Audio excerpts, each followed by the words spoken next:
Okay, so my name is Petr Sabo, for those who have been there yesterday, and I'm from NGO called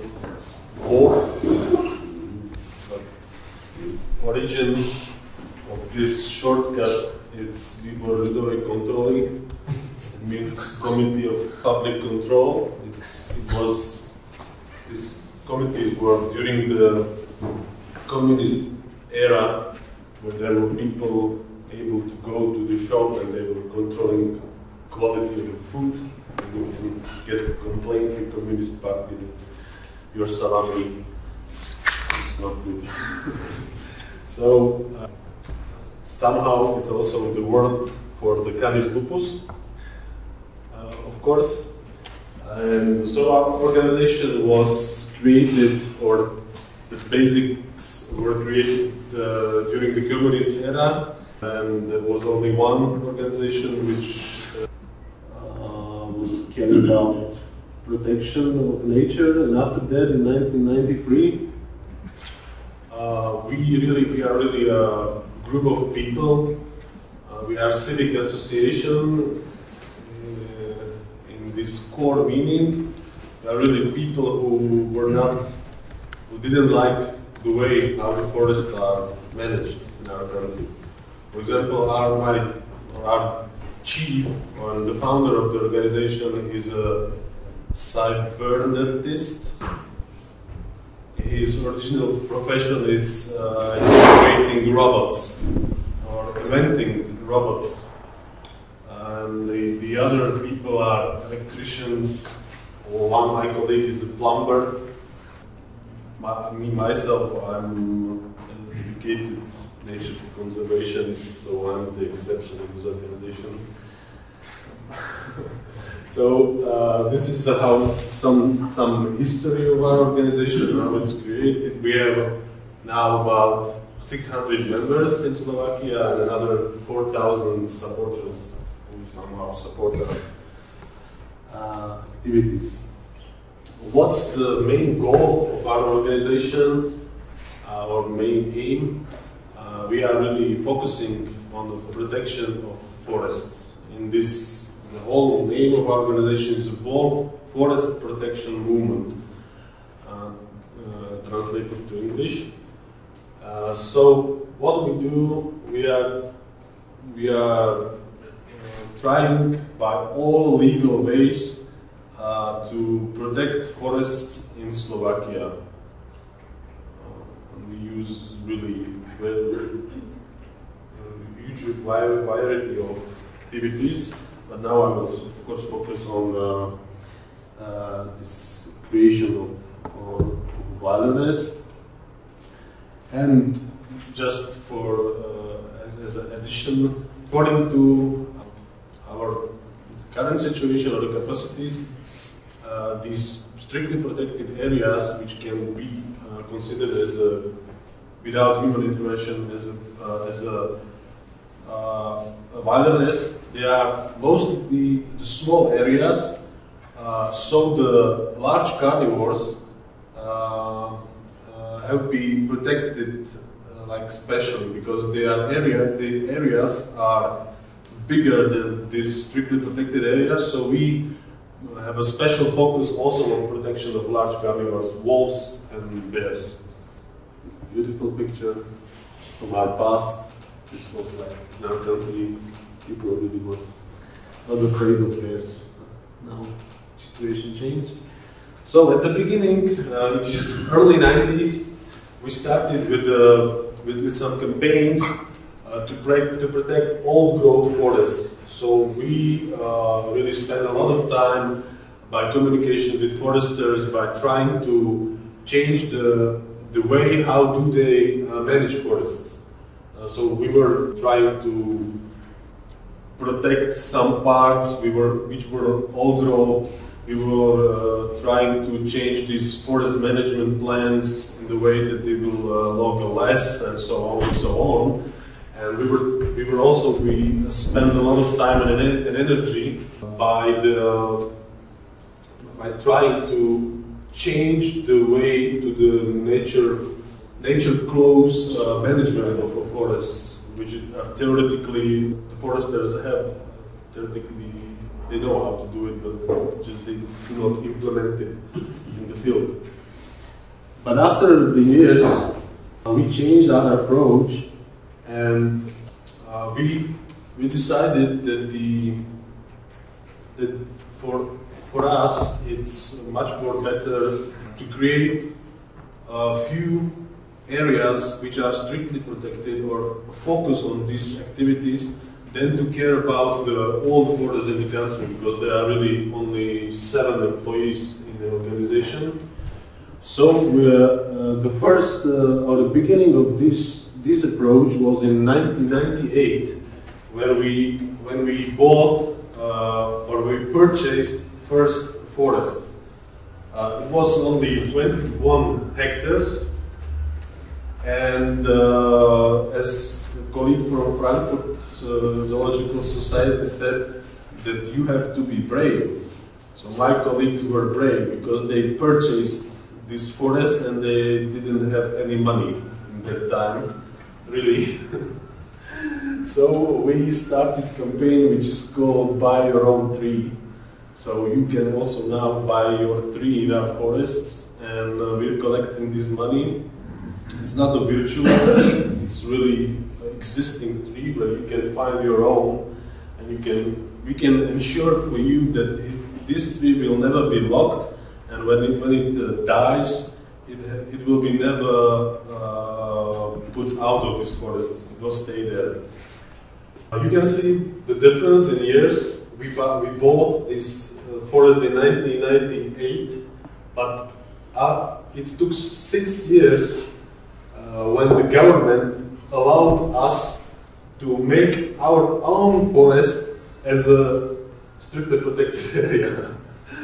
So at the end, after all these 6 years, a lot of complications, a lot of things, we established officially this, and Mr. Zinner, former director of Bavarian National Forest, who's a godfather of this first private natural reserve, which is called Vlčia, Wolves Reservation. It's a composed fir, silver fir, and a beech forest. It is a natural forest, which is very important. There live wolves, lynx, bears. It's in Czech Mountains, in eastern Slovakia.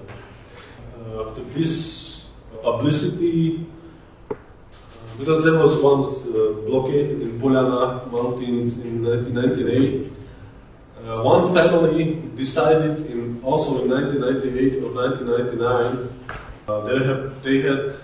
they restituted this one forest, and they have some problems with it, with managing of it, and they didn't want to cut it, so they gave to us 37 hectares of forest, from which also in 2004 the 30 hectares were established as a second private reservation. So these were the beginnings of, it's called Risia. You can see some pictures here from this reservation. And another thing, as we were focusing on these activities, was that we have land, 160 hectares in Sucha Valley in High Tatras, where there was a threat that, because it's inside the existing National Natural Reserve, which is the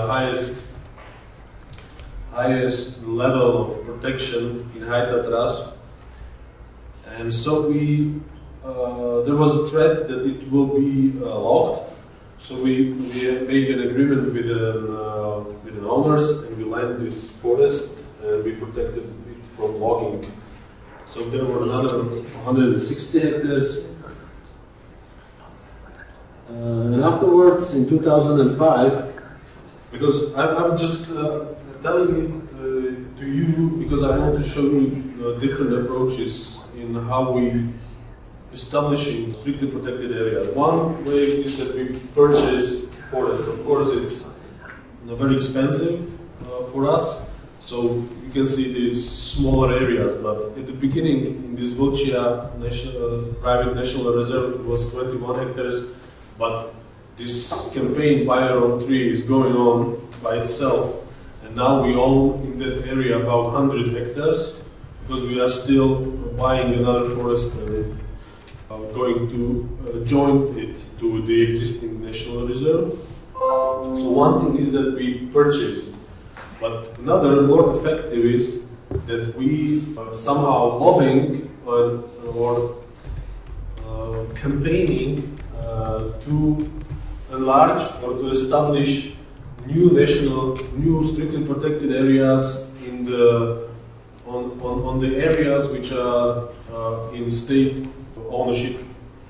And the results of this activity is that in 2005 we established new national reserve Udava, which has now, it was enlargement of existing, which had 47 hectares in the beginning, and after our activities now it has, you see, 300, almost 400 hectares.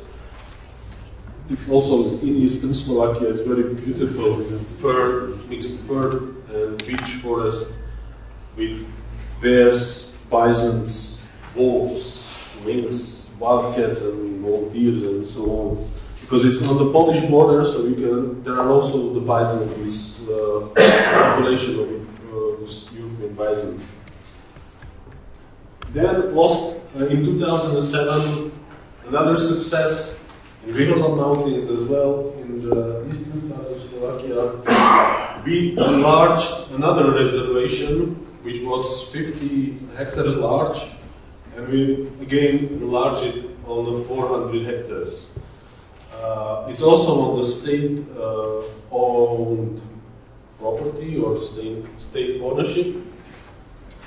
This is the really last one of the last examples of a pristine beech forest existing, which from the history, we were looking to the historical records, it seems like this part has never been managed because it was a hunting ground for rich people in the far past. So they protected it. This one is really beautiful forest. You will love it. Then another one in 2008. It was on the lowland, National Reserve Bisce, again in state ownership. But this one is really small. It has also, I think, 27 hectares only. Wolf group of wolves marking their territory very seriously. And so these are the approaches where we purchasing, lending, influencing state policies to establish new strictly protected areas. But on the other hand, as was mentioned here, in Slovakia there is a 1.9% of all country is in level 5, because we have 5 levels of protection, and the highest level is level 5, as it was mentioned by a colleague. And this can be said that these are somehow like very good beginning or very good prepared for the wilderness, because you are not allowed to do nothing there. You cannot log, you cannot hunt, you cannot walk through these areas, you cannot build a ski resort, but as is in this law, you can apply for an exception. So what we are doing now, as another step, we as an NGO, according to this Arbor agreement, we are allowed to be the part of these legal processes where anyone applies for an exception in this strictly protected area.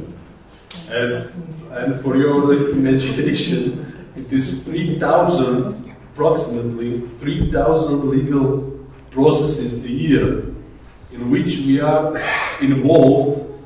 Because, for example, State Nature Conservancy, they are there because they are part of the governmental organization, but we are there also involved, and we are trying to influence it and to change it if we are not, if it doesn't go that way that we want, we are sued on the courts and so on. And in 1 year, I think 3 years ago, there were 380 ongoing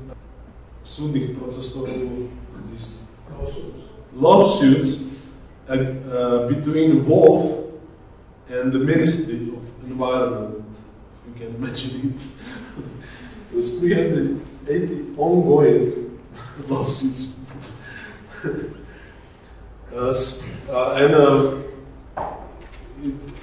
Mostly in 99%, we just finish on the court or on this governmental body, but in Tichá Poprova Valley, the situation was, as it was mentioned here, the situation was more complicated.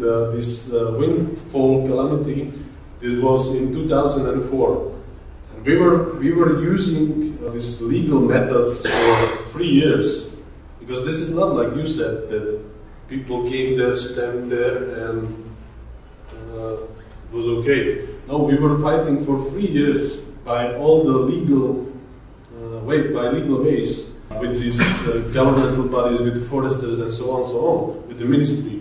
But after that, in 2007, as they tried to start logging in the National Nature Reserve Tichá Poprova, there was organized some movement of people, and this is how the result is that we really stopped the foresters in this two reservation, and now we have 8,000 hectares of really pristine, no, it's not a pristine forest, of the spruce forest where they didn't log this, and the natural processes can go on there. Some pictures from here as well. A lot of people were involved in it. This one is very beautiful, my favorite picture. You can see how very polite Slovak policemen, if you as a tired tourist, they will carry you out from the forest. It's again Jaromír. But it's most important that he's heading to the police station for who are you? Most important thing is that also his laptop is heading to the police station with unsecured information in it.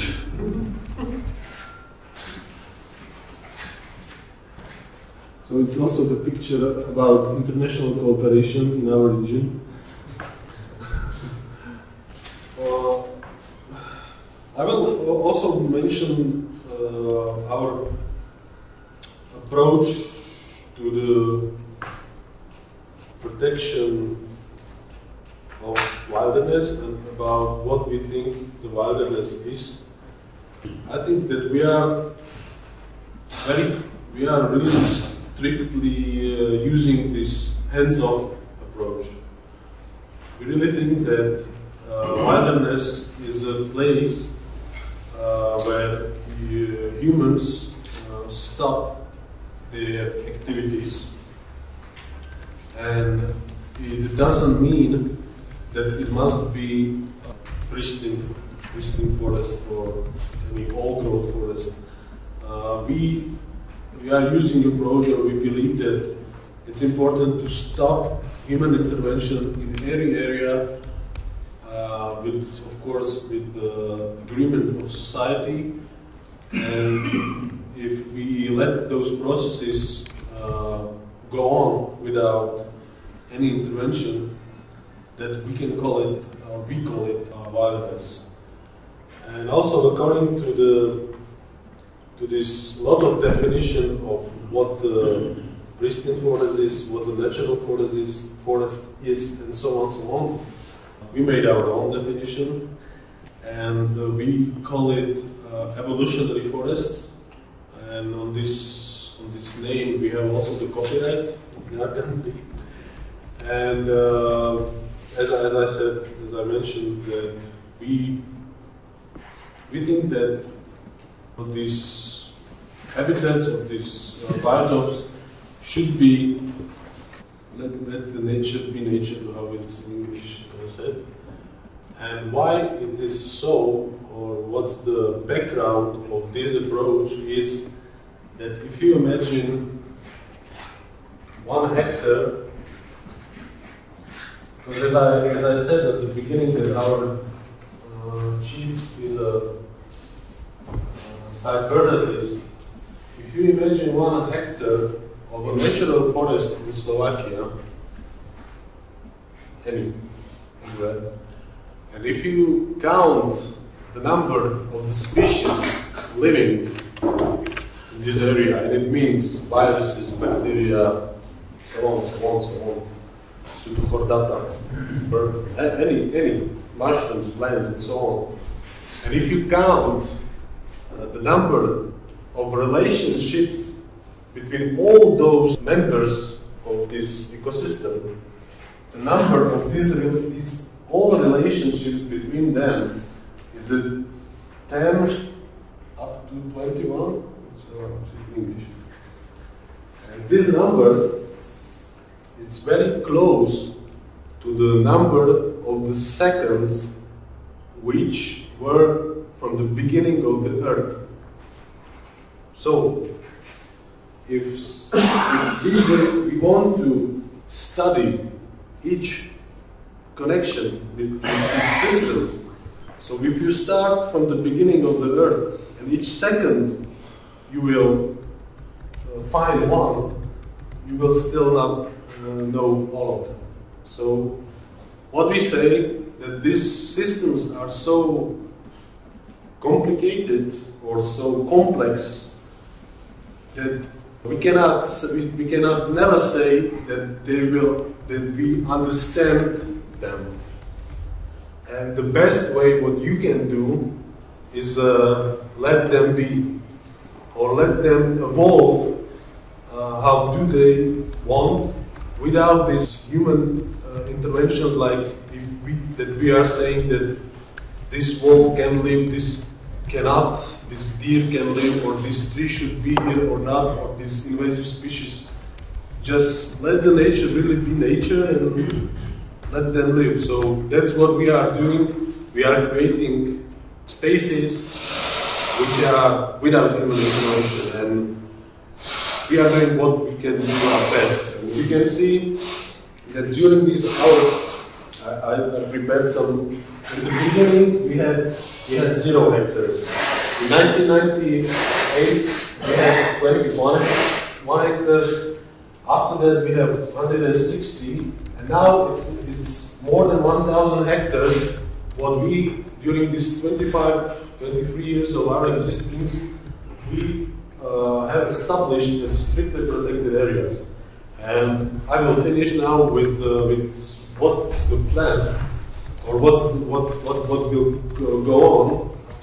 Now we have a ongoing campaign which we are calling All for Nothing, and it's very important word in this campaign is this nothing, because we are really maybe the only one organization in our country who is really, we really mean it, that we want to do nothing in these forests. No research, do nothing. Just let those areas for themselves. And as a result is the proposal for the Ministry of Environment to establish 5% of Slovakia as a strictly protected areas. Nowadays it's 1.9, so our goal is 5%, and we have now about 10 or 11 proposals for new strictly protected areas with total coverage of 20,000 hectares. So as you see, this is now, and this is our plan, or this is the future where we gonna go. So it's economy, good direction.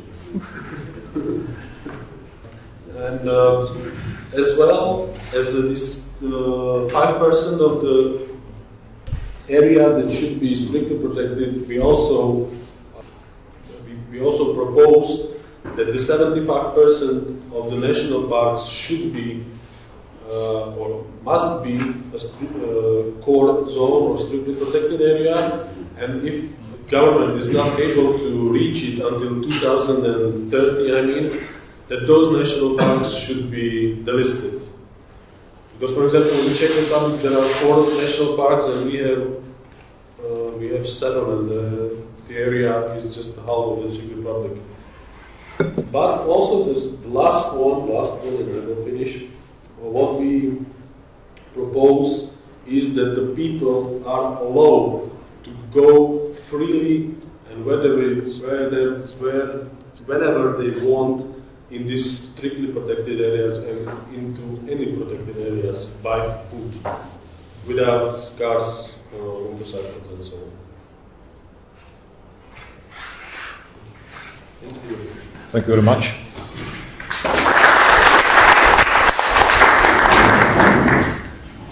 So, do you have any additional questions to Petr about the situation in Slovakia? Something to clarify? Everything, yeah. We had a discussion before, so everything is clear.